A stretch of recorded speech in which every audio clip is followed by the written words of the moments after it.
لا حول ولا قوة إلا بالله العلي العظيم. أعوذ بالله من الشيطان اللعين الرجيم. بسم الله الرحمن الرحيم. الحمد لله رب العالمين، والحمد لله الذي نور قلوبنا بمحبة علوية، والحمد لله الذي جعلنا من المتمسكين بولاية المرتضوية، والحمد لله الذي فرض مودته على العربية والعجمية وعلى مبلغ رسالاته الإلهية سيدنا ومولانا ومولى الثقلين جد الحسن والحسين أبي القاسم مصطفى محمد.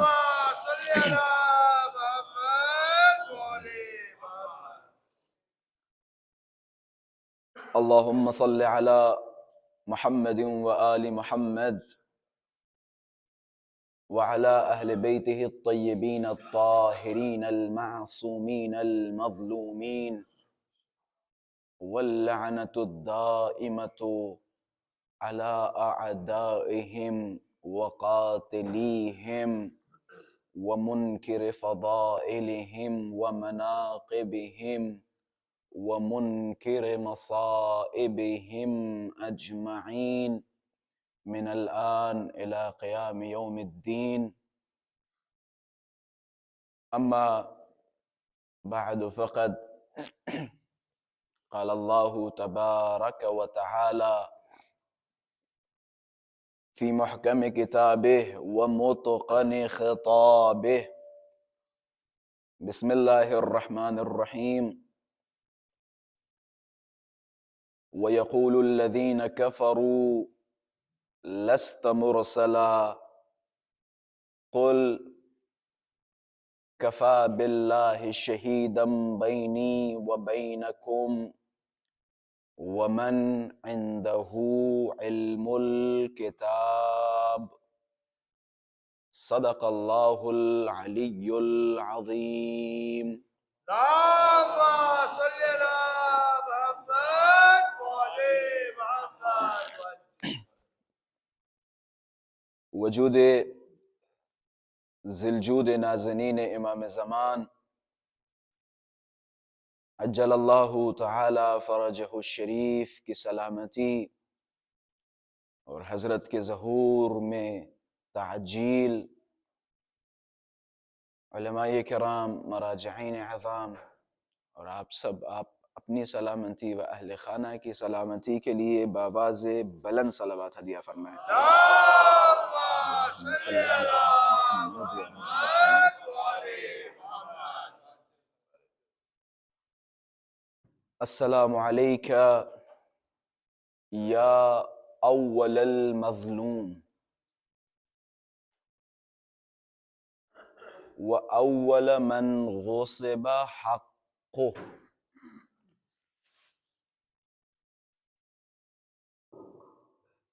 مولائے متقیان، مولائے جہان، امیر المؤمنین، روحی و ارواح العالمین لتراب مقدمہ الفدح کی مجلس میں ان کے فرزند امام مہدی عجل اللہ تعالی فرجہ الشریف کو پرسا اللهم صل على محمد وعلى محمد. امام مہدی عجل اللہ تعالی فرجہ الشریف کو پرسا دینے کے لیے اس مجلس شہادت میں بیٹھے ہوئے ہیں۔ یقیناً بڑے سخت لمحات ہیں۔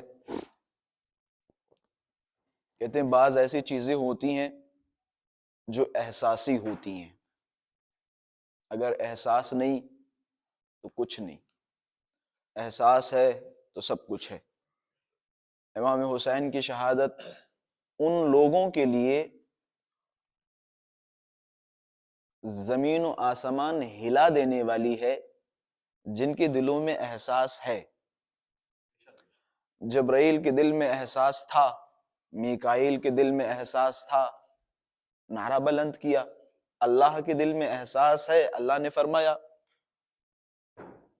وَلَقَدْ اقْشَعَرَّتْ لِدِمَائِكُمْ أَظِلَّةُ الْعَرْشِ۔ اے حسین، یہ جو آپ کا کربلا میں قتل ہوا ہے، اس قتل کی وجہ سے آسمانوں کے ستون ہل گئے ہیں۔ قتل حسین کی وجہ سے آسمانوں کے ستون ہل گئے ہیں۔ کچھ ستون وہاں ہلے تھے، لیکن شہادت امیر المؤمنین کے موقع پر جبرائیل کا کیا نعرہ تھا؟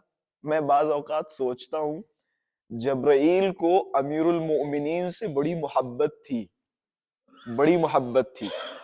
مجھے نہیں پتا وہ جبرائیل جو ایک زمانے میں مولا متقیان کے لیے تلوار لے کے آیا ہو اور شعر پڑھے ہوں، نعرہ لگایا ہو لا فتح الا علی لا سیف الا ذوالفقار، اور تلوار مولا کے ہاتھوں میں سپرد کی ہو، اس جبرائیل نے کس طرح اور کس دل کے ساتھ کہا ہوگا تہدمت واللہ ارکان الہدا، کس طرح جبرائیل نے کہا ہوگا اے ابن ملجم، تو نے میرے مولا کے سر پہ ضربت لگا کے ہدایت کے سارے ستون گرا دیے، ہدایت کے سارے ستون گرا دیے۔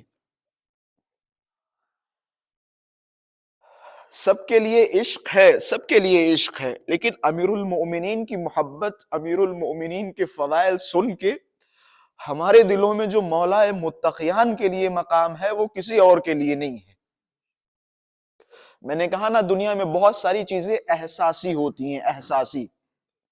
خدا نہ کرے کسی کا بیٹا مرتا ہے، بیٹا مرتا ہے، کیوں انسان اپنے بیٹے پہ جتنی ثقافت ہے اور جتنا نمی دنم وہ بزرگی اور جتنا یہ اور فلاں فلاں فلاں سارا کا سارا کنارے رکھ دیتا ہے، سب کچھ کنارے رکھ دیتا ہے۔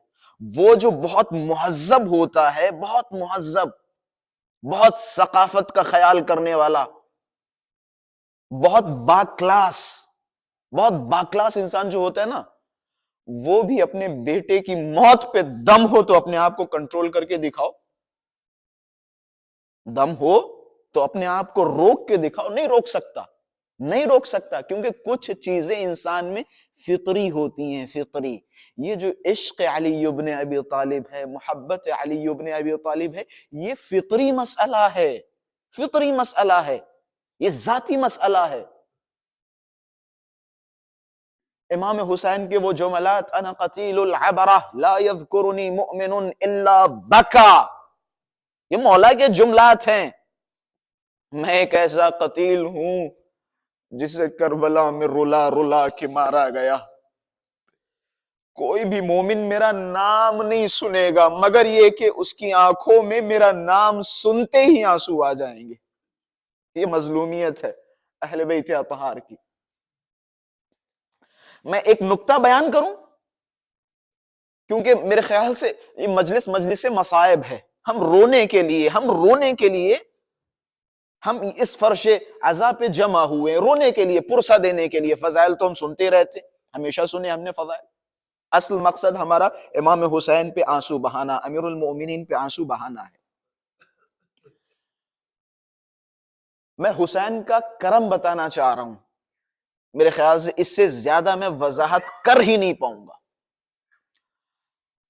آپ اگر کسی پہ رو رہے ہوں، کسی کا کوئی مر جائے، فوت ہو جائے، کسی کی ماں مر جائے یا کسی کا باپ مر جائے، اور وہ اس پہ روئے، اس کے آنسو نہ نکلیں، آنسو نہ نکلیں، رونا بھی نہ آئے، چپ چاپ کھڑا رہے، جب دو چار لوگ آ جائیں تو ان کے سامنے بناوٹی منہ بنانے لگے، منہ بنا کے رونے لگے۔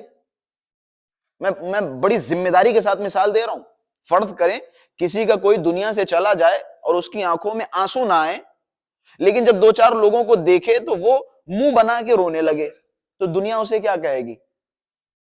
ریاکار، ریاکار. اگر رونا نہیں آ رہا تو صرف اگر منہ بنائے تو اسے کیا کہے گی؟ ریاکار. ہائے امام حسین کا کرم، جسے دنیا ریاکاری کہتی ہے، امام حسین نے فرمایا ہم تمہیں اس کا بھی صلہ دیں گے. جسے دنیا ریاکاری کہتی ہے، امام حسین نے فرمایا آؤ ہم تمہیں اس کا بھی صلہ دیں گے. اگر تم رو نہیں سکتے ہو تو رونے جیسا منہ بناؤ، رونے جیسا منہ نہیں بنا سکتے ہو تو اپنی آوازیں بلند کرو، ہائے حسین کہو، ہائے حسین کہو. ہم تمہیں اس کا بھی صلہ نہیں، ہم تمہیں اس کا بھی صلہ دیں گے. نہیں کچھ بھی نہیں ہو سکتا تو کم سے کم سر کو زمین کی طرف جھکا لو، سر کو نیچے جھکا کے یا حسین کی صدائیں بلند کرو، ہم تمہیں اس کا بھی صلہ دیں گے. یہ اہل بیت اطہار کی کرم نوازی ہے. میں بعض اوقات کہتا ہوں رونا کہیں نہ کہیں نماز کی طرح ہے، رونا نماز کی طرح، حالانکہ وہ واجب عبادت ہے، کوئی اس میں شک نہیں ہے. میں کیفیت کی بات کر رہا ہوں. یہ جو مولا نے فرمایا روئے یا رلائے یا رونے جیسا منہ بنائے، وجبت لہ الجنہ، اس کے اوپر جنت واجب ہے. میں کہوں گا بھائی جو بندہ رو نہیں پا رہا ہے تو وہ رونے جیسا منہ کیوں بنائے؟ یہ کیوں چلائے یا کیوں ہائے ہائے کی آوازیں بلند کرے؟ میں کہوں گا نماز کی طرف آئیے. آپ بیمار ہیں، علیل ہیں، جب آپ بیمار ہیں علیل ہیں تو نماز چھوڑ دیجئے، جب ٹھیک ہو جائے پھر پڑھ لیجئے.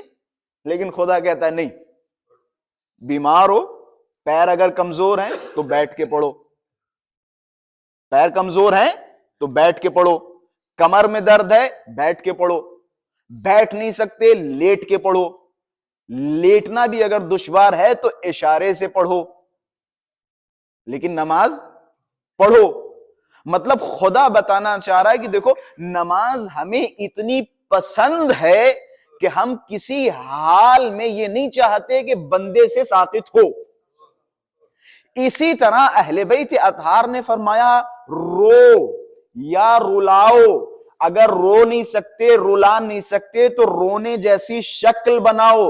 گویا اہل بیت اطہار بتانا چاہتے ہیں ہمارے نزدیک اہل بیت اطہار پر رونا اتنا عظیم ہے، اتنا باعظمت ہے کہ ہم نہیں چاہتے بندے سے کسی حال میں یہ عزاداریاں چھوٹیں.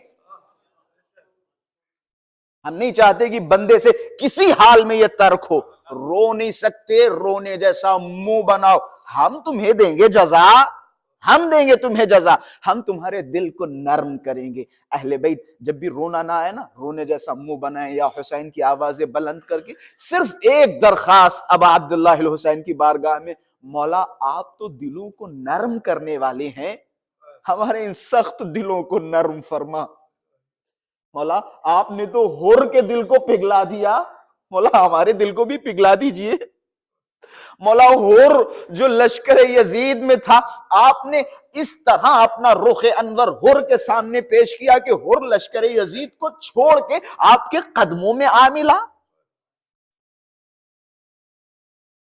میں نے ایک جملہ شروع میں پڑھا تھا، بس اسی جملے سے میں اپنی بحث کا آغاز کر رہا ہوں. بہت سارے افراد جو زیارت کربلا سے بھی مشرف ہو چکے ہیں، زیارت نجف سے بھی مشرف ہو چکے ہیں. امیر المومنین کے زیارت نامے میں جب آپ پڑھیں گے انشاءاللہ نجف اشرف جائیں گے تو وہ جو کتاب خانے میں آپ کو مفاتیح الجنان میں بھی زیارت نامہ موجود ہے. مولا امیر کے میں کیونکہ اہم نکات امیر المومنین کی مظلومیت کے حوالے سے آپ حضرات کی خدمت میں بیان کرنے کی کوشش کر رہا ہوں.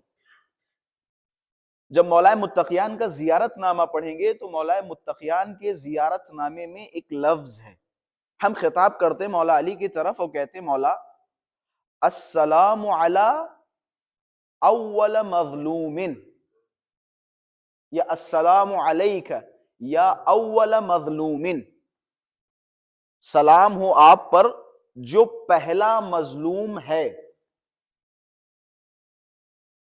سلام ہو آپ پر، السلام علیک یا اول مظلوم، سلام ہو آپ پر جو پہلا مظلوم ہے.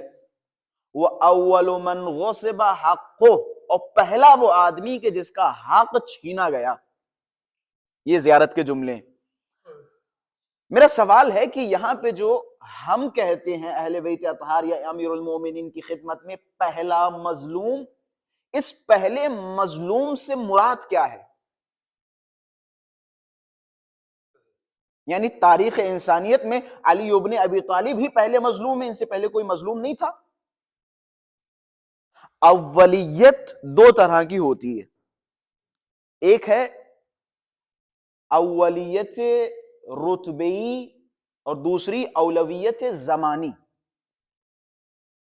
اولویت رتبے کے اعتبار سے اور ایک زمان کے اعتبار سے، وقت کے اعتبار سے۔ مثال کے طور پہ تم سے پہلے میں ممبر پہ آیا، یا مثال کے طور پہ پہلے فلاں صاحب ممبر پہ آئے، آخر میں وہ صاحب ممبر پہ آئے، تو یہاں جو پہلے کہا گیا تو یہ پہلا اولیت کون سی ہے؟ زمانی ہے، یعنی وقت کے لحاظ سے پہلے وہ آئے۔ ایک ہے اولویت رتبی، رتبے کے اعتبار سے۔ مثال کے طور پہ 10 بچوں کا ایگزام لیا گیا اور ان میں سے ایک بچے کو سب سے پہلے درجے پہ رکھا گیا اور کہا گیا کہ ان تمام بچوں میں پہلا درجہ اس کا ہے۔ کاش میں اپنی باتوں کو پہنچا پا رہا ہوں۔ ایک اولویت زمانی، ایک اولویت رتبی۔ اولویت زمانی یعنی پہلے میں آیا، آخر میں فلاں صاحب آئے، تو اس اعتبار سے پہلا میں ہوں، یہ اولویت زمانی۔ پہلے جو حسینیہ فاؤنڈیشن برسٹل میں آیا، یہ اولویت زمانی ہے۔ لیکن اولویت رتبی کسے کہتے ہیں؟ رتبی 10 بچوں میں کسی ایک بچے کے بہت اچھے نمبر آئے اور کہا جائے کہ یہ بچہ ان تمام بچوں میں پہلا نمبر ہے، یہ کلاس میں فرسٹ آیا ہے۔ تو پہلا آیا یا فرسٹ آیا یہ زمانے کے اعتبار سے نہیں ہے، بلکہ قوت اور حجم اور علم کے اعتبار سے اور درجے کے اعتبار سے یہ بچہ پہلا ہے۔ میں شاید سمجھا پا رہا ہوں۔ زیارت کے جملے کیا ہیں؟ السلام علیک یا اول مظلوم، سلام ہو پہلے مظلوم پر۔ اب مجھے بتائیے امیر المومنین کی مظلومیت، یہ جو ہم کہتے ہیں امیر المومنین پہلا مظلوم ہے، کس اعتبار سے پہلا مظلوم ہے؟ زمانے کے اعتبار سے۔ بھائی امیر المومنین سے پہلے بہت سارے انبیاء گزرے جن پہ خوب ظلم و ستم ڈھائے گئے، بعض نبیوں کو آریوں سے کاٹ دیا گیا، بنی اسرائیل نے بعض نبیوں کو زندہ جلا دیا۔ یہ تو ثابت ہو گیا کہ امیر المومنین زمان کے اعتبار سے پہلے مظلوم نہیں ہے۔ پھر یہ پہلے مظلوم کس اعتبار سے ہیں؟ کہتے ہیں پہلے مظلوم حجم کے اعتبار سے، قدر کے اعتبار سے، یعنی جتنا ظلم علی کے اوپر ہوا اتنا ظلم کسی پہ نہیں ہوا۔ یہ جو ہم کہتے ہیں علی پہلے مظلوم، یعنی مظلومیت کے درجات میں سب سے اوپر ہے، یعنی سب سے زیادہ اگر کسی پہ ظلم ہوا تو اس ذات کا نام ہے علی ابن ابی طالب۔ مولانا متقیان کی زبان مبارک سے جملات دیکھیں، مولانا نے جگہ جگہ اپنی مظلومیت بیان کی۔ علامہ امینی رحمت اللہ علیہ کے بعض کلپ آج بھی موجود ہیں، بعض ان کی آواز میں وہ موجود ہیں۔ وہ فرمایا کرتے تھے، کہتے اگر میرے پاس وقت ہوتا تو میں یہ سب کچھ چھوڑ کے صرف علی کی مظلومیت بیان کرتا، اتنا مظلوم ہے۔ اور وہ چیختے تھے، چلاتے تھے۔ علامہ امینی کی آواز ویسے ہی بڑی زوردار تھی، ان کے فارسی میں بیانات دیکھیں، یوٹیوب پہ آپ کو ملیں گے، بڑی چیخ اور چلا کے کہتے تھے کیا ہو گیا تمہیں، کیوں علی کی مظلومیت کو چھپا رہے ہو، علی کی مظلومیت کو اجاگر کرو، لوگوں کو بتاؤ میرا مولا علی کتنا مظلوم تھا، لوگوں کو علی کی مظلومیت سے آشنا کراؤ۔ یہ اولین مظلوم جہان ہے، پہلا وہ مظلوم کہ جس پہ اتنے ظلم و ستم ڈھائے گئے، وہ اول من غصب حقہ، جس کا حق چھینا گیا۔ یہ بھی اولویت زمانی نہیں ہے، یہاں پہ بھی رتبے ہی ہے، یعنی حق تو بہت سارے انبیاء کے چھینے گئے، لیکن سب سے بڑا اگر کسی کا حق چھینا گیا تو وہ علی ابن ابی طالب کی ذات ہے۔ رسول اللہ کو گئے 2 دن نہیں ہوئے، 1 دن نہیں ہوا، بلکہ ابھی جنازہ قبر میں دفن نہیں ہوا، علی کا حق چھننے لگا، علی کا حق چھننے لگا۔ محبت کرنے والے رسول اللہ کے فراق میں گریا کر رہے ہیں، رو رہے ہیں، دوسری طرف علی ابن ابی طالب کا حق چھینا جا رہا ہے، سازشیں کی جا رہی ہیں علی ابن ابی طالب کے حق کو کیسے چھینا جائے۔ جب بھی کسی کا کوئی جاتا ہے، دنیا سے گزرتا ہے، اس کے گھر والے پریشان ہوتے ہیں، روتے ہیں، یہی ایک دلیل ہے علی ابن ابی طالب کی محبت کتنی تھی رسول اللہ سے، یہ دلیل ہے۔ یہ جو بعض افراد کہتے ہیں امر امامت اتنا اہم تھا کہ رسول اللہ کے جنازے کو چھوڑنا پڑا اور مشورہ کرنا پڑا تاکہ کسی کو خلیفہ بنایا جا سکے، ہم کہتے ہیں اگر امر امامت اتنا اہم تھا اور ہم ناقص اور چھوٹی سی عقل سے یہ سمجھ سکتے ہیں کہ خلافت کا امر بہت اہم ہے، بہت اہم ہے، تو کیا رسول اللہ نے اس بات کو نہیں سوچا؟ تم یہ سمجھ سکتے ہو کہ خلافت کا مسئلہ بہت اہم ہے، رسول اللہ اس بات کو نہیں سمجھ سکتے تھے کہ خلافت کا مسئلہ اتنا اہم ہے؟ شیعہ کہتے ہیں بے شک رسول اللہ جانتے تھے امر خلافت کتنا اہم ہے، لہٰذا رسول گرامی نے امت پہ چھوڑا ہی نہیں، جگہ جگہ علی کے ہاتھ کو بلند کر کے من کنت مولاہ فہذا علی مولا کا نعرہ لگایا۔ نعرہ صلوات۔ صلی اللہ محمد وعلی محمد۔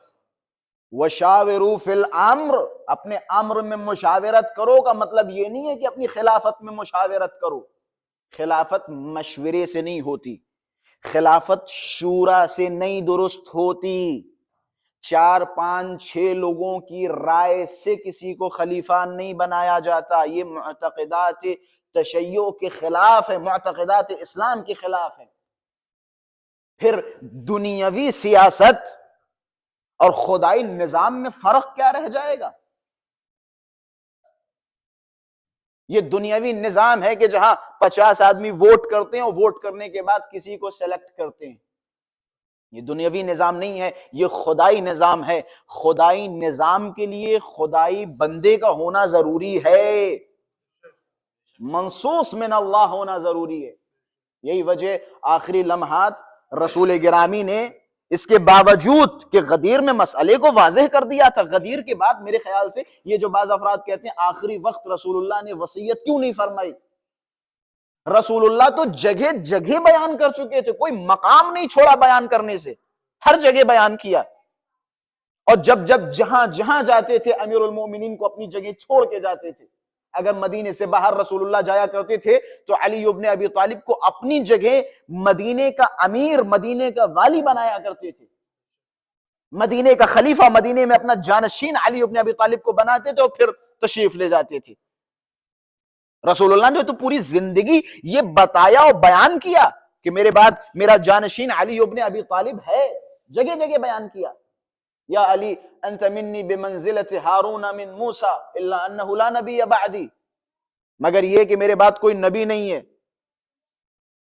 آپ کی نسبت میرے نزدیک وہی ہے جو ہارون کو موسیٰ سے تھی۔ مطلب رسول اللہ تو جگہ جگہ بیان کر رہے ہیں، رسول اللہ تو جگہ جگہ لوگوں کو بتا رہے ہیں لوگوں میرے بعد علی جانشین ہے، پھر تو ضرورت ہی نہیں تھی۔ آخری لمحات رسول اللہ نے بھی وہ جو کوششیں جو پہلے کر چکے تھے، وہ بیانات جو پہلے دے چکے تھے، اس کے باوجود آخری لمحات بھی رسول اللہ نے امیر المؤمنین کے حوالے سے وصیت فرمائی۔ لوگوں کو پتا بھی تھا، اچھی طرح سے پتا تھا، رسول اللہ نے فرمایا لاؤ میں کچھ لکھے دیتا ہوں۔ آواز کیا آ رہی ہے؟ تاریخ کی سب سے بڑی تہمت جو کفار نے تہمت لگائی، مشرکین نے تہمت لگائی، اس سے بدتر تہمت مسلمانوں نے لگائی۔ رسول اللہ فرما رہے ہیں قلم و دواد یا علی، رسول اللہ فرما رہے ہیں قلم و دواد لاؤ، میں ایک ایسی چیز لکھے دے رہا ہوں جس کے بعد تم گمراہ ہوگے ہی نہیں، کوئی اختلاف نہیں ہوگا، سب معاملات ٹھیک ٹھاک ہوں گے، لاؤ میں لکھ کے دے رہا ہوں۔ آواز کیا آ رہی ہے؟ ان الرجل لیہجر، استغفر اللہ، خاکم بدہن کیسے ترجمہ کروں؟ رجل، عربی میں جب کسی کو بے عزتی سے خطاب کیا جائے تو کہتے ہیں یا رجل تعال، اے مرد، یا ولد، کسی چھوٹے کو کہتے ہیں یا ولد، اگر کسی عام آدمی کو کہتے ہیں اور بے عزتی سے کہنا رجل رجل رجل، کیا کہہ رہے ہیں؟ ان الرجل لتہجر، یہ آدمی، بدتمیزی سے ترجمہ کروں، ہذیان کا، بدتمیزی کے ساتھ ترجمہ کر رہا ہوں، لیکن ہے یہی، خاکم بدہن، سٹھیا گیا، کہتے ہیں نا بوڑھا سٹھیا گیا، نعوذ باللہ من ذالک، ان الرجل لیہجر، ہذیان بک رہا ہے، یعنی امر امامت کو مقرر کرنا ہذیان ہے۔ اچھا، کمال کی بات یہ ہے کہ آج جب شیعہ امر امامت پہ گفتگو کرتے ہیں تو شیعوں پہ تہمت لگاتے ہیں یہ تو غالی قوم ہے، جس کی محبت میں دیکھو پاگل ہو جاتی ہے اور جس کو دیکھو اس کو بڑھا چڑھا دیتی ہے، یہ لوگ پاگل لوگ ہیں۔ تو میں ہنستا ہوں اور شیعہ ہنستے ہیں، کہتے ہیں شکر ہے تم نے ہمیں پاگل ہی کہا، شکر ہے تم نے ہمیں پاگل ہی کہا۔ تمہارے بزرگوں نے امت کے بزرگوں کو کیا سے کیا کہہ ڈالا اسی مسئلے امامت کی وجہ سے، اسی مسئلے امامت کی وجہ سے کیا سے کیا کہہ ڈالا۔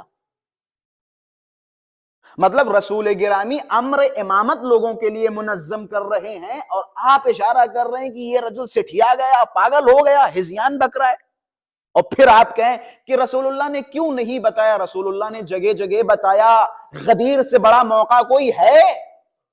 غدیر میں کیا؟ یہ کیسی بچوں والی باتیں، یہ کیسی بچوں والی باتیں کہ رسول اللہ نے وہ جو آگے چلے گئے ان کو پیچھے بلایا، وہ جو رہ گئے ان کا انتظار کیا، اور انتظار کرنے کے بعد کس لیے؟ صرف یہ بتانے کے لیے کہ میرے علی دوست ہیں، وی آر فرینڈ، مطلب ہم اچھے پکے دوست ہیں، یہ بتانے کے لیے اتنا بڑا اہتمام، اتنا بڑا اہتمام، کیسے بچوں والی باتیں کر رہے ہو؟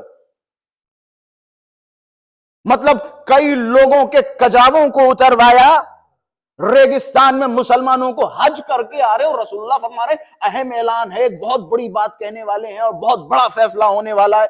اگر یہ بتانا تھا کہ علی میرے دوست ہیں، یہ تو جگہ جگہ بتاتے رہتے تھے، یہ تو رسول اللہ نے مدینے میں جگہ جگہ بیان کیا۔ یہاں ولی کا تشخص ہے، یہاں مسئلہ کچھ اور ہے۔ میں نے کہا بھائی رسول اللہ نے کیا فرمایا؟ میں جملے بڑی ذمہ داری کے ساتھ دے رہا ہوں، بس تھوڑی سی توجہات کا طالب ہوں۔ رسول اللہ نے کیا فرمایا؟ من کنتو مولا، جس کا میں مولا، اس کے علی مولا۔ دو مولا ہیں، ایک جس کا میں مولا، اسی کے علی مولا۔ یہاں پہ دو لفظ مولا ہیں۔ خوبصورتی یہ ہے کہ ہمارے برادران کے پاس جب یہ جملہ جاتا ہے تو دونوں مولا کا ترجمہ الگ الگ کرتے ہیں۔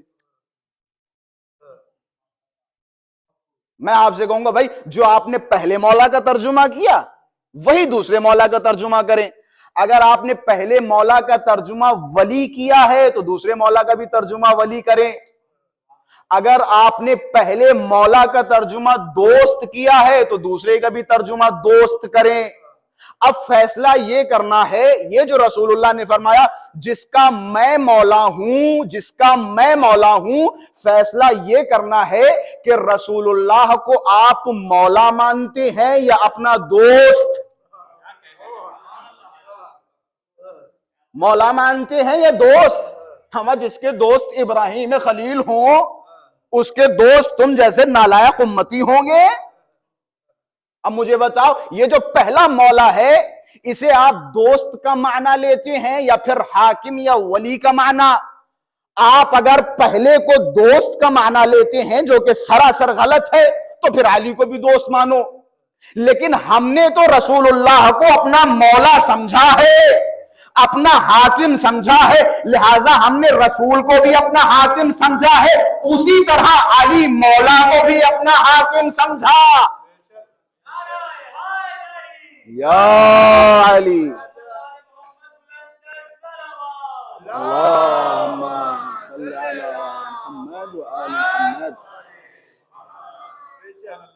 مطلب وہاں والا مولا حاکم ہے، رسول اللہ مولا ہے، اولویت رکھتے ہیں. اچھا ایک نہیں کئی جگہ رسول اللہ نے پہلے فرمایا، کیا فرمایا؟ الستو، کیا میں تم لوگوں پر تمہارے نفسوں سے زیادہ اولویت نہیں رکھتا؟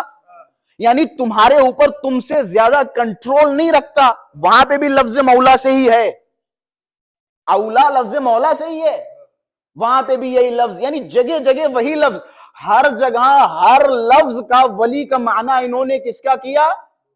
نہیں آقا جان، ہر جگہ ولی کا معنی انہوں نے حاکم کے کیے، لیکن جب علی کے سامنے مولا لگا تو دوست نظر آ گئے.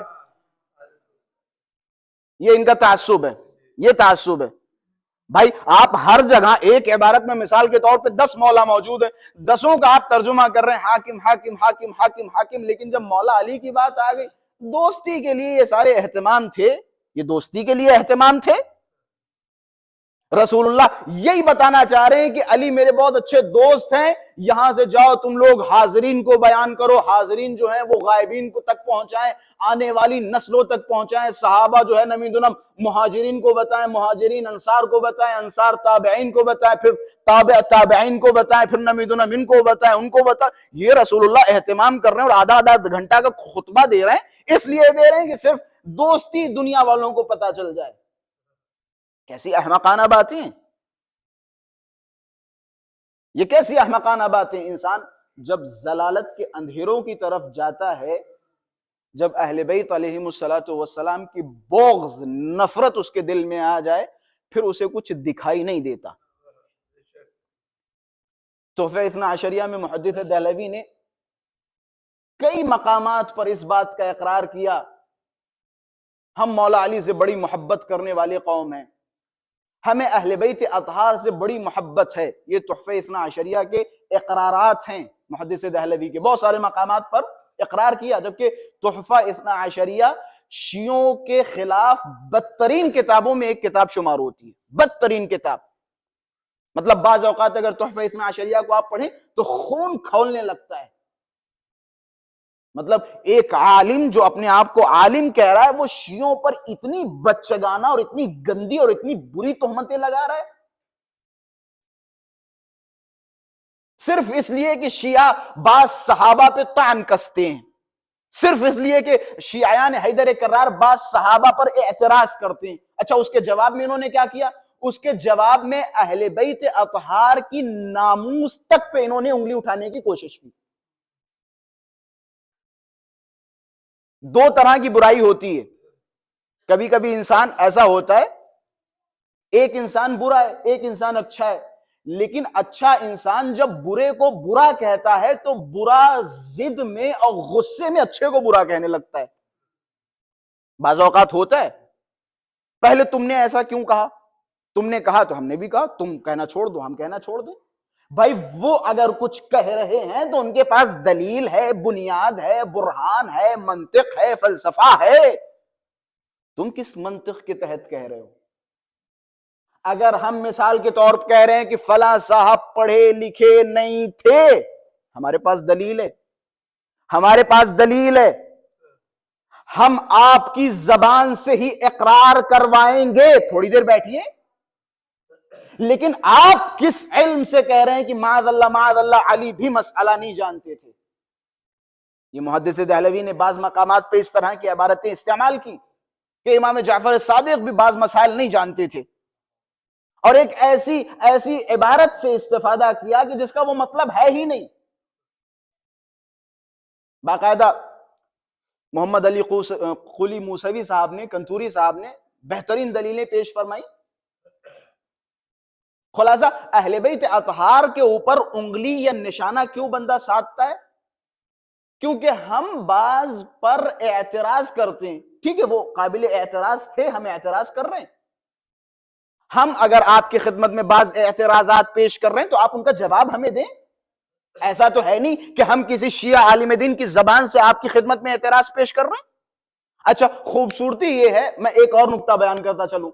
تحفہ اثنا عشریہ کی خوبصورتی یہ ہے کہ کتاب کے شروع میں انہوں نے لکھا کہ کیونکہ شیعت بر صغیر میں بڑھتی چلی جا رہی ہے اور شیعت کا غوغا ہو رہا ہے، میں نے سنا ہے کہ بعض پورے کے پورے شہر شیعہ ہو چکے ہیں، تو لہٰذا میں اپنے بھائیوں کو بیدار کرنے کے لیے یہ تحفہ پیش کر رہا ہوں شیعوں کی خدمت میں، یہ تحفہ پیش کر رہا ہوں شیعوں کی خدمت میں تاکہ وہ دوبارہ ہمارے مذہب کی طرف پلٹ آئیں۔ اچھا، پھر کہا کہ میں اس کتاب میں احتیاطی طور پر یہ شرط اپنے اوپر باندھتا ہوں کہ جو کچھ الزام لگاؤں گا یا جو کچھ دفاع کروں گا اپنے خلفاء کا، وہ روایات اہل تشیع سے دفاع کروں گا۔ یہ کتاب کے پہلے صفحے پر شرط ہے، لیکن میں ان لوگوں کی حماقت پہ داد دوں گا جو یہ کہتے ہیں کہ محدث دہلوی نے نمی دنم اپنی کتاب کے ذریعے نمی دنم شیعوں کو رسوا کر دیا اور اتنی دلیلیں شیعوں کے خلاف دی، شیعوں کی روایات ان کے سامنے پیش کی۔ ذرا جائیے دوبارہ تحفہ پڑھیے، محدث دہلوی نے صرف پہلے صفحے پہ شرط رکھی تھی کہ میں جو کچھ بیان کروں گا وہ شیعوں کی کتاب سے بیان کروں گا، لیکن آپ پوری کتاب چھانے تو 2 4 5 کے علاوہ کوئی حوالے شیعہ کتب سے ملتے ہی نہیں۔ مطلب محمد قلی موسوی صاحب کہتے کہتے تھک گئے، اے جاہل، اے احمق، تو نے تو وعدہ کیا تھا کہ میں شیعہ کتب پیش کروں گا، تو جگہ جگہ اہل سنت کتب کیوں پیش کر رہا ہے جو مجھ پر حجت نہیں ہے؟ شیعوں پہ حجت قائم کرنی ہو، شیعوں پر اگر حجت قائم کرنی ہو تو شیعہ کتب کا حوالہ دو۔ شیعہ الزام تمہاری کتابوں سے لگا رہے، اگر تم رفع کرنا چاہتے ہو تو ہماری کتابوں کا حوالہ دو۔ ہم تمہاری کتابوں سے بات کر رہے ہیں، تم ہماری کتابوں سے بات کر رہے ہو۔ یہ کمال ہے، محمد قلی موسوی صاحب نے پوری تشہید المطاعن لکشف الضغائن میں ایک مقام پہ بھی اپنا دفاع کرتے ہوئے شیعہ روایت پیش نہیں کی۔ 17 جلدوں پہ مشتمل کتاب، ایک جگہ لکھنؤ کے بہت بڑے عالم دین صاحب اوقات الانوار کے والد محترم ایک مقام پہ شیعہ دلیل نہیں پیش کی۔ آپ دلیل دیں، اگر ہم اعتراض کر رہے ہیں، ہم اگر انگلی اٹھا رہے ہیں تو آپ بتائیں۔ ہم اگر کسی جاہل کو جاہل کہہ رہے ہیں تو آپ کسی عالم کو جاہل کیوں کہہ رہے ہیں؟ سوال یہ ہے۔ اگر شیعہ کچھ نہ بولے تو ان کے نزدیک امیر المومنین سے زیادہ کوئی پڑھا لکھا نہیں ہے۔ اہل سنت کے کسی بزرگ عالم دین کو اٹھا لیں، ان کے نزدیک علی سے زیادہ کوئی پڑھا لکھا نہیں ہے، علی سے بہترین کوئی قاضی نہیں ہے، علی سے بہترین کوئی عادل نہیں ہے، علی سے زیادہ رسول اللہ کے کوئی قریب نہیں ہے، علی سے زیادہ کوئی طاقتور نہیں ہے۔ لیکن جب مسئلہ شیعوں کا آتا ہے نا تو بعض اوقات وہ کہتے ہیں نا بغض الشیء یعمی و یصم، کبھی کبھی کسی چیز کی بغض انسان کو اندھا و بہرا کر دیتی ہے، یا کبھی کبھی حب الشیء یعمی و یصم، کبھی کبھی نالائق لوگوں کی محبت انسان کو اندھا و بہرا کر دیتی ہے۔ ہم اگر آپ سے کچھ کہہ رہے ہیں تو ہم آپ کی کتابوں کا حوالہ پیش کر رہے ہیں۔ مجھے ایک مقام، بس میں منزلوں کی طرف آ رہا ہوں، مجھے ایک مقام ایسا دکھائیں جہاں علی نے کسی سے ایک مسئلے پر استشار لیا ہو، اشارہ تک لیا ہو، مجھے دکھائیں۔ مجھے ایک مقام دکھائیں جہاں علی ابن ابی طالب کسی خلیفہ کے دربار میں گئے ہوں کسی شرعی مسئلے کے لیے، دکھائیں۔ مجھے ایک مسئلہ دکھائیں جہاں علی ابن ابی طالب نے عدالت کرتے وقت غلطی کی ہو اور کسی حاکم نے یا کسی غیرے نے آ کے علی ابن ابی طالب کو ٹوکا ہو، مجھے بتائیں۔ بلکہ یہاں تک درباروں میں مشہور تھا، علی کی حاضر جوابی کتنی مشہور تھی۔ خلیفہ دوم نے علی ابن ابی طالب سے فرمایا کہ یا علی، آپ اتنی جلدی جواب کیسے دے دیتے ہیں؟ آپ بغیر سوچے سمجھے کھٹ سے جواب دے دیتے ہیں۔ مولا نے فرمایا تمہارے ہاتھ میں انگلیاں کتنی ہیں؟ کہ ہاتھ میں انگلیاں کتنی ہیں؟ بغیر سوچے سمجھے کہ 5، کہ تم نے جواب کیسے دے دیا؟ کہ یا علی یہ تو سامنے کی چیز ہے، کہ جس طرح تمہارے لیے یہ 5 انگلیاں سامنے کی چیز ہے، اسی طرح علی کے لیے یہ پوری کائنات سامنے کی چیز ہے۔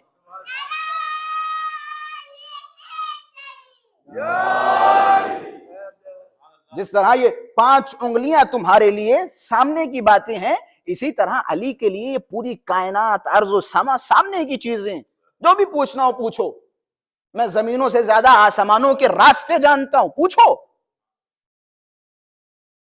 علی ابن ابی طالب جگہ جگہ مولا متقیان نے پوری خلافت کو اٹھا کے دیکھیں، آپ پوری خلافت کو اٹھا کے دیکھیں، ایسا کوئی مقام نہیں ملتا جہاں علی ابن ابی طالب نے روکا نہ ہوا کہ ٹوکا نہ ہو کہ خبردار۔ گھر پہ رہتے تھے لیکن جیسے ہی مولا کو خبر ملتی تھی کوئی ظلم ہو رہا ہے یا کوئی بے عدالتی ہو رہی، مولا گھر سے باہر نکلتے تھے۔ خلیفہ دوم کے دور میں خلیفہ دوم نے ایک عورت کے اوپر حد جاری کرنا چاہی، مولا متقیان پہنچے کہ خبردار اس کے اوپر حد جاری نہیں ہوگی۔ کہ مولا وہ کیسے؟ کہ بے شک عورت کا گناہ ہے، عورت کو مار سکتے ہو، لیکن اس کے پیٹ میں تو بچہ ہے، اس بچے کا کیا قصور؟ فوراً کہا لولا علی لہلک عمر، کہ اگر آج مولا علی نہ ہوتے تو عمر صاحب ہلاک ہو جاتے۔ مولا گھر پہ تشریف فرمائے، خبر ملی مولا کسی کے اوپر حد جاری کی جا رہی ہے، ایسا ایسا مسئلہ ہے۔ ابن عباس نے خبر دی، مولا پہنچے کہ خبردار اس کے اوپر حد جاری نہیں ہوگی۔ مولا کیوں؟ یہ تو پاگل عورت ہے، تم پاگل عورت پہ جاری کر رہے ہو؟ مجنون پاگل پہ حد جاری نہیں ہوتی، چھوڑ دو۔ کہ شکریہ یا علی لولا علی لہلک عمر۔ یہ تاریخ کے الفاظ ہیں، یہ کوئی تان نہیں ہے کسی کے اوپر۔ برادران اہل تسنن اپنی مجلسوں میں ان جملات کو بعنوان فخر بیان کرتے ہیں، بعنوان فخر بیان کرتے ہیں، تو ہم کیوں نہ بیان کریں؟ ہمارے بھائی اپنی مجلسوں میں بیان کرتے ہیں۔ کہتے 70 یا 80 مقامات پر عمر نے یہ جملے اپنی زبان سے جاری کیے، 70 یا 80 مقامات پر خلیفہ دوم نے یہ جملے جاری کیے، لولا علی لہلک عمر، اگر علی نہ ہوتے تو عمر ہلاک ہو جاتے۔ اب بعض اوقات ہم سے کہتے ہیں، شیعوں سے کہتے ہیں، ہم یہ شیعہ یا علی مدد یا علی مدد یا علی مدد کیوں کہتے ہیں؟ ہم نے کہا شیعوں کو تو چھوڑو، 70 سے 80 مرتبہ تو آپ کے خلیفہ صاحب نے بھی کہا، 70-80 مرتبہ تو خلیفہ دوم صاحب نے بھی کہا یا علی مدد۔ اب چاہے یا علی مدد کہو یا علی کہو، یا علی میری مدد فرمائیے، علی بتائیے، یہ سارے کے سارے مدد کے ہی زمرے میں جاتے ہیں، مدد کے ہی زمرے میں جاتے ہیں۔ آپ جگہ جگہ علی ابن ابی طالب نے بتایا یہ غلط ہے۔ اسلام کی آبرو کا نام کیا ہے؟ علی ابن ابی طالب، آبرو کا نام ہے۔ علی کی ذات کو ہٹا دیں، اسلام کی آبرو نہیں بچے گی، آبرو نہیں بچے گی اسلام کی۔ علی کو ہٹاؤ، دیکھو کیا ملتا ہے اسلام میں۔ ایک صاحب مجھ سے کہنے لگے جنگی فلاں جنگ فلاں جنگ فلاں جنگ، خیبر خندق، یہ وہ یہ سب ہٹاؤ، بند کرو، ختم کرو، کچھ اور نیا دین لے کے آؤ، لوگوں کو بتاؤ، لوگوں کی اصلاح کرو۔ میں نے کہا جناب والا خیبر کو ہٹا کے دیکھو بچے گا کیا اسلام میں، خندق کو ہٹا کے دیکھو بچے گا کیا اسلام میں۔ آپ کتنی آسانی سے کہہ رہے ہیں۔ علی ابن ابی طالب کا کیریکٹر اگر آپ اسلام سے جدا کریں گے تو اسلام میں آپ کو خامی نظر آئے گی۔ کیوں؟ کیونکہ انہوں نے وہ کرتوت ادا کیے اور انجام دیے۔ یہ تو شکر کرے علی ابن ابی طالب نے بہت سارے معاملات میں ان کی اصلاح کی۔ ایک رومی نے ایک چھوٹی سی شیشی بھیجی کہ اس میں دنیا بھر کے بھیجیے، دنیا قید کر کے بھیجیے۔ خلیفہ صاحب کے پاس وہ شیشی پہنچی، خلیفہ صاحب پریشان کریں تو کیا کریں، اسلام کی آبرو کی بات ہے، اگر ہم نے جواب نہیں دیا تو وہ قیصر روم کیا سمجھے گا۔ خلیفہ دوم نے ابن عباس کو بلایا کہ یار ابن عباس ذرا دیکھو معاملہ کیا ہے، سارٹ آؤٹ کرو۔ ابن عباس نے وہ شیشی لی، پانی بھر کے دے دیا کہ جاؤ بھیج دو، کہ یہ دنیا ہے، کہ ہاں دنیا ہے، کہ دنیا ہے، کہ وہ کیسے، کہ کاش تم قرآن پڑھتے۔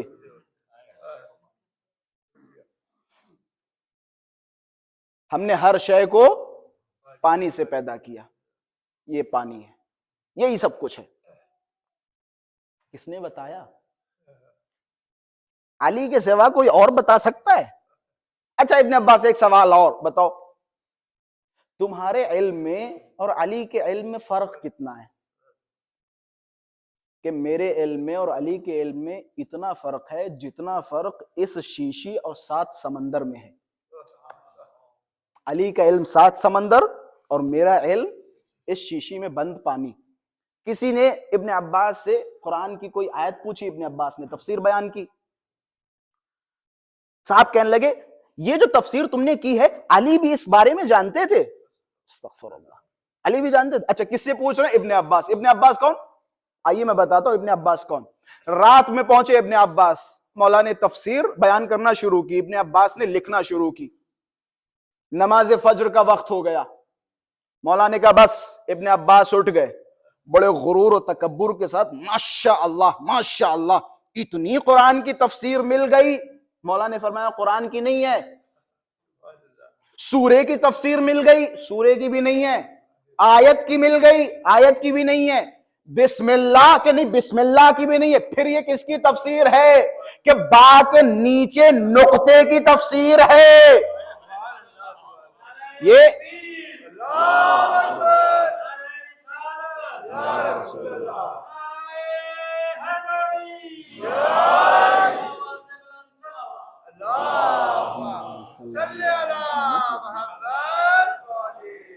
یہ نقطے کی تفسیر ہے. اچھا ماشاءاللہ بڑی زیادہ نقطے کی تفسیر مل گئی. مولا کے چہرے پہ مسکراہٹ کہ کیا زیادہ مل گئی؟ کیا زیادہ کیا؟ کہ خدا کی قسم اگر میں با کے نقطے کی تفسیر کرنے بیٹھوں تو اتنی تفسیر کروں گا کہ جس کی کتابت 70,000 اونٹ برداشت نہ کر پائیں گے. کیا تم نے لگا رکھا ہے ابن عباس؟ تم علی کے پاس بحر بیکرا کے پاس بیٹھے ہو، ایک ایسے سمندر کے پاس بیٹھے ہو جس کا زوال نہیں ہے، جس کی انتہا نہیں ہے. علم کا سمندر ہے علی کی ذات. ابن عباس کن فضاؤں میں گھوم رہے ہو؟ اچھا وہ ابن عباس، اب اگر کوئی اس ابن عباس سے کہے کہ جو تم بتا رہے ہو اس بارے میں علی بھی جانتے، تو سوچیں اس ابن عباس پہ کیا گزرے گی.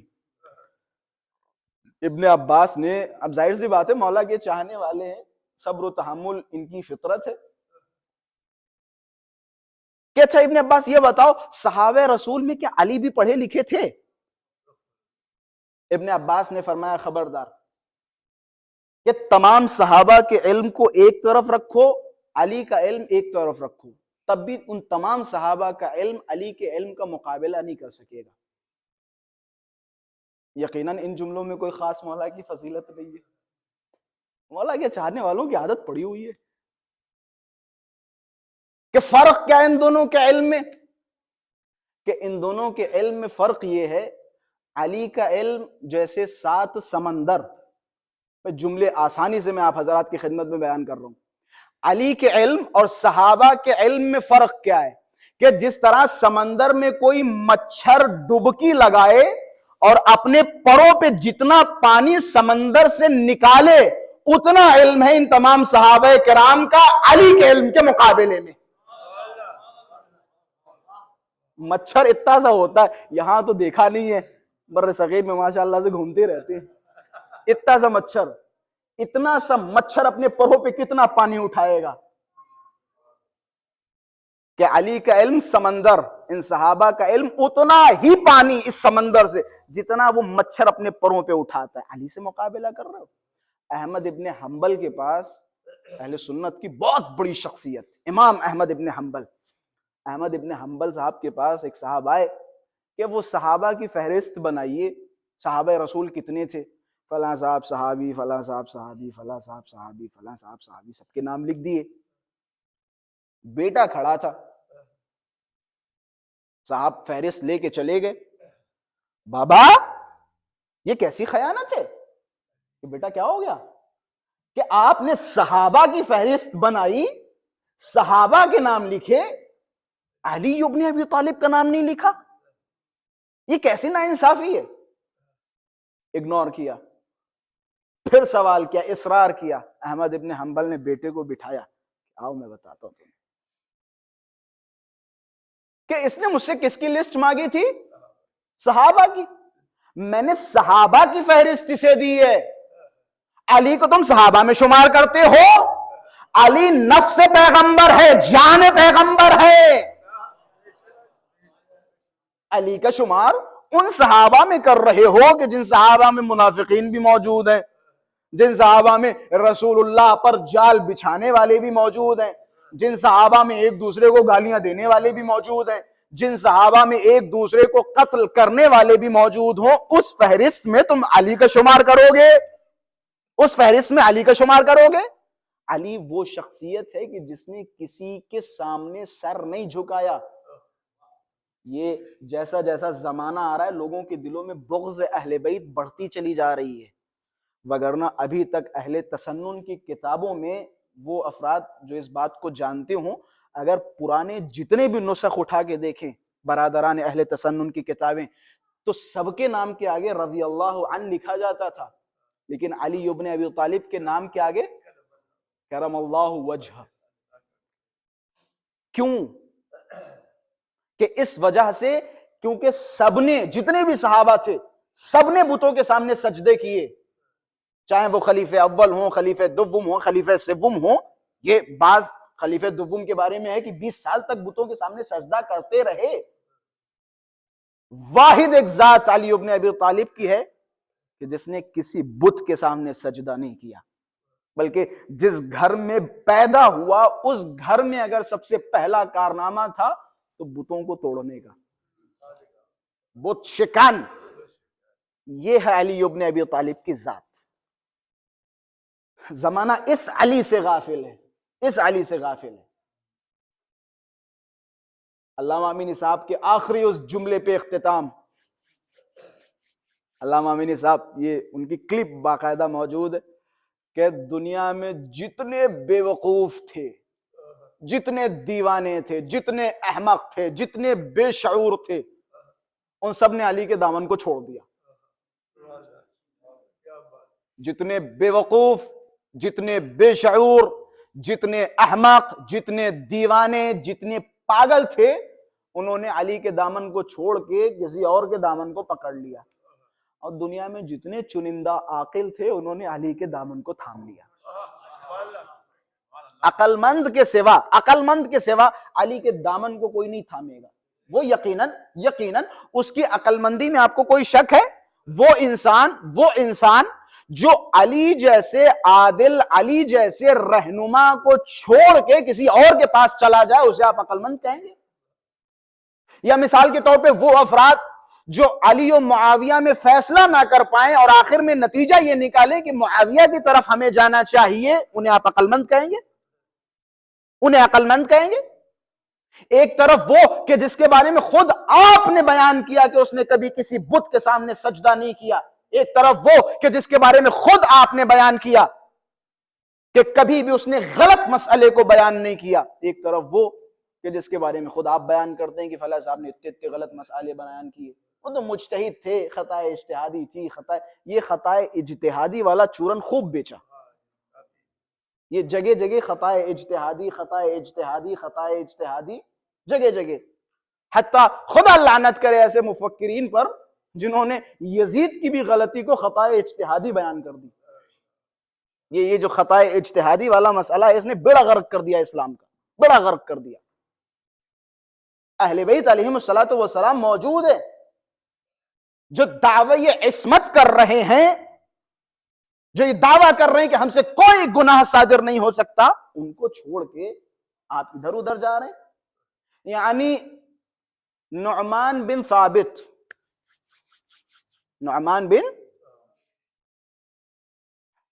ابو حنیفہ صاحب، ٹھیک ہے، امام ابو حنیفہ صاحب کیا فرما رہے ہیں؟ لولا السنتان لہلک النعمان، اگر 2 سال امام صادق کی خدمت میں پڑھا لکھا نہ ہوتا تو میں ہلاک ہو جاتا۔ مطلب جس نے پڑھایا، جس نے سکھایا، اس کو چھوڑ دو۔ وہ کہتے نا گرو اور چیلا شکر، مطلب گرو کو چھوڑ دیا، استاد کو چھوڑ دیا، ایک نالائق شاگرد کے پیچھے ہم لگ جائیں مثال کے طور پہ۔ تو یہ انصاف تھا آپ کا اہل بیت اطہار کے ساتھ؟ یہ انصاف تھا؟ ہر نبی نے، جتنے بھی انبیاء گزرے، انبیاء نے وصیتیں کی علی ابن ابی طالب کے حوالے سے، امت نے یہ انصاف کیا۔ یہ آپ کا انصاف تھا علی ابن ابی طالب کے ساتھ۔ وہ آخری جملہ بعض اوقات لوگ کہتے ہیں کیا ضرورت ہے علی کی مظلومیت بیان کرنے کی، تو میں اکثر یہ جملہ کہتا ہوں اور پورے ہوش اور جوش کے ساتھ کہتا ہوں اور دل کے اطمینان کے ساتھ کہتا ہوں، وہ اپنے جھوٹ پہ اڑے ہوئے ہیں، ہم اپنے سچ پہ اڑ نہیں سکتے۔ وہ اپنے جھوٹوں کے قصیدے پڑھ سکتے ہیں، ہم اپنے سچوں کے قصیدے نہیں پڑھ سکتے۔ وہ اس آدمی کا دفاع کر سکتے ہیں جو ممبروں سے جا کے کہے کہ میں جاہل ہوں، میرے ساتھ شیطان رہتا ہے، شیطان مجھے گمراہ کر دیتا ہے، جب میں ٹیڑھا میڑا ہو جاؤں تو مجھے سیدھا کر دینا۔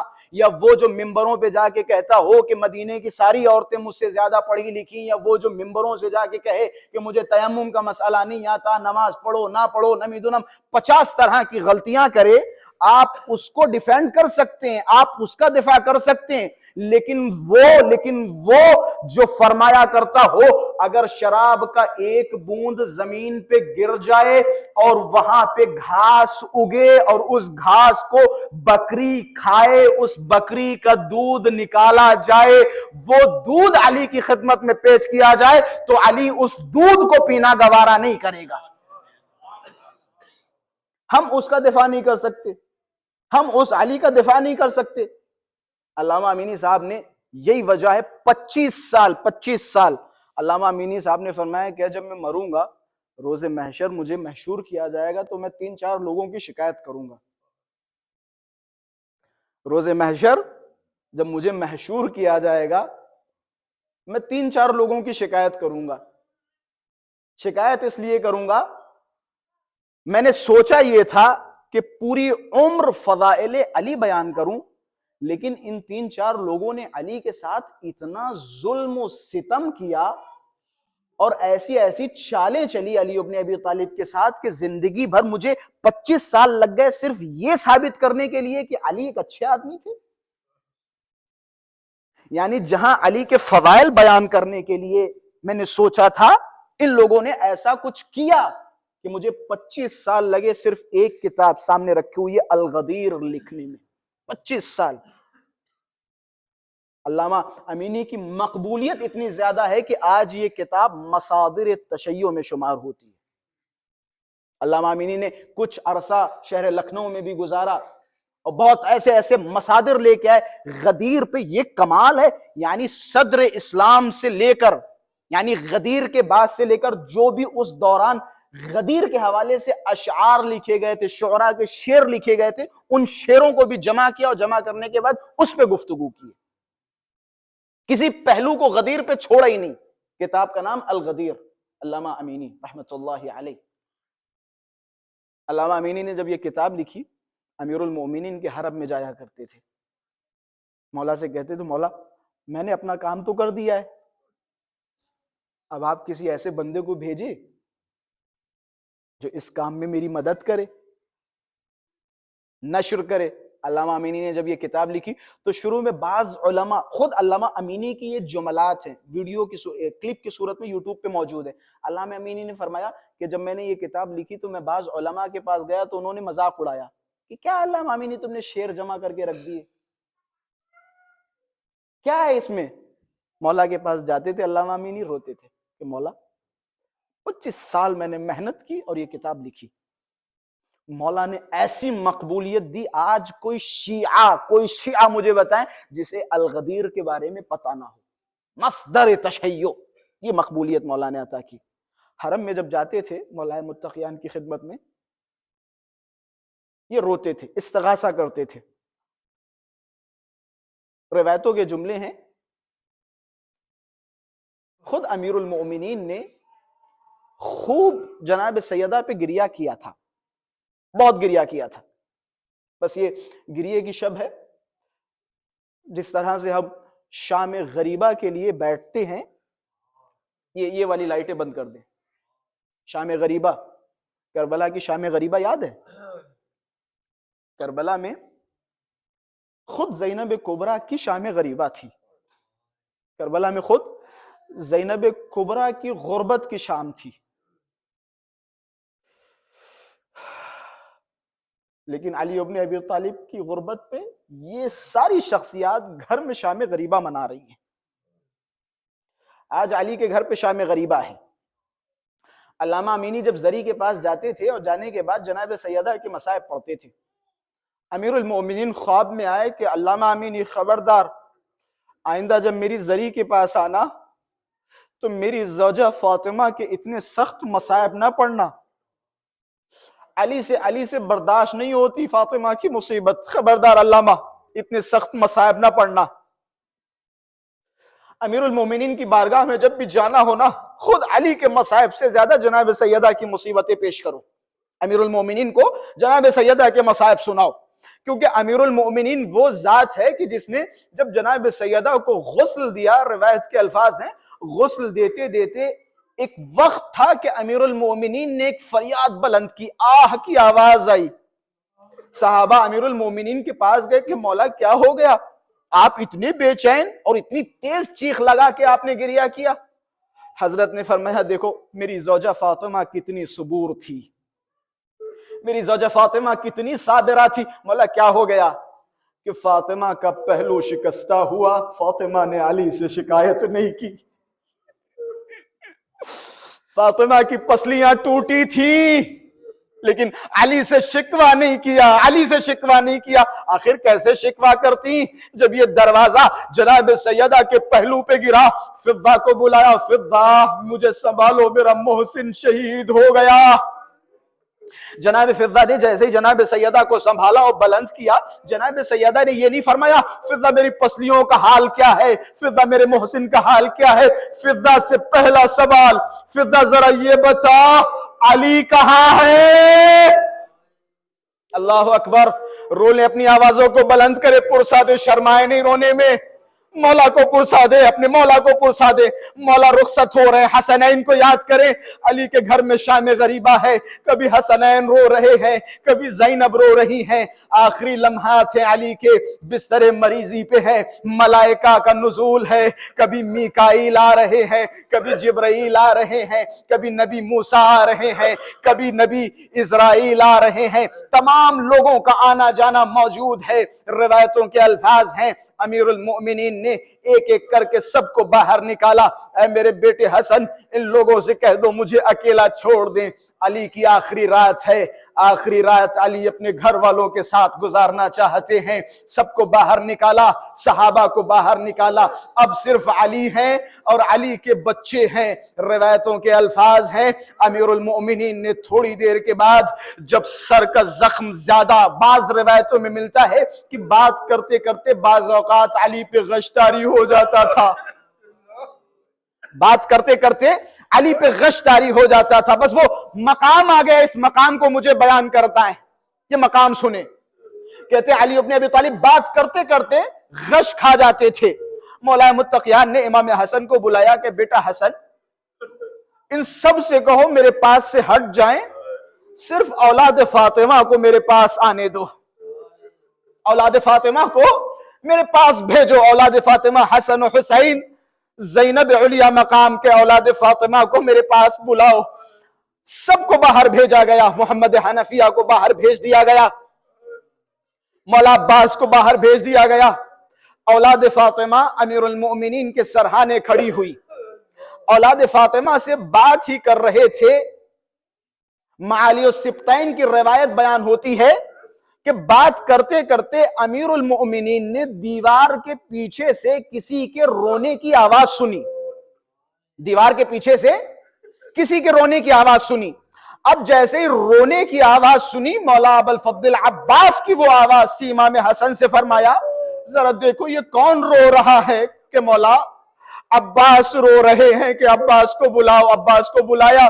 اب بلانے کے بعد سوال کیا بیٹا عباس تم کیوں رو رہے ہو؟ ہاتھوں کو جوڑا کہ میرے آقا، میرے مولا، میرے بابا، آپ نے اولاد فاطمہ کو اپنے پاس روک لیا، لیکن میں تو فاطمہ کا بیٹا نہیں ہوں نا، میں تو کنیز کا بیٹا ہوں، ام البنی کا بیٹا ہوں. مولا کی آنکھوں میں اشک جاری ہوئے کہ اے میرے بیٹے عباس میرے قریب آ، میرے بیٹے عباس میرے قریب آ. تجھے پتا ہے تجھ سے بڑی محبت ہے، ان تمام اولاد فاطمہ کو تجھ سے محبت ہے. امام امیر المؤمنین زینب کبریٰ کا سب سے زیادہ خیال رکھتے تھے. جب بھی زینب کبریٰ گھر سے باہر جاتی تھی تو خود امیر المؤمنین زینب کبریٰ کے جانے کا انتظام کرتے تھے. اب ذرا تصور کریں وہ انتظامات جو خود علی کے ہاتھوں میں ہوں، ان تمام انتظامات کو علی ابن ابی طالب نے عباس کے ہاتھوں میں رکھا اور فرمایا اے میرے بیٹے عباس، یہ زینب میری طرف سے تمہارے لیے امانت ہے. اجرکم علی اللہ، اجرکم علی اللہ. دل پرسا کوفہ یتیم ہونے والا ہے. ابھی تھوڑی دیر کے بعد مولا کا جنازہ برآمد ہوگا، مولا کا تابوت برآمد ہوگا. چند جملے آپ کی خدمت میں عرض کروں. اے میرے بیٹے عباس، زینب کا خیال رکھنا. اے میرے بیٹے عباس، حسین کا خیال رکھنا. حسین کا ہاتھ لیا، حسن کے ہاتھوں میں رکھا. اے میرے بیٹے حسن،